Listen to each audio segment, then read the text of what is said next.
Hallo zusammen, Extus19 da. Ich habe kurz ein paar Infos, und zwar wegen meinen Videos auf YouTube. Ich werde es so machen, dass ich ab jetzt verschiedene Dings haben, verschiedene Tage. Und zwar wird Montag Minecraft-Tag sein, Dienstag wird, gar nichts sein, Mittwoch ist sehr wahrscheinlich etwas Neues, das ihr dann werdet sehen. Und am Freitag Kenji.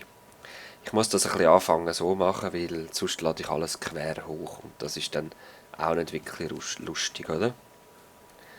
Ich bin da gerade im Ark drin, das wird kein Let's Play sein von mir, das spiele ich erstaunlich selten.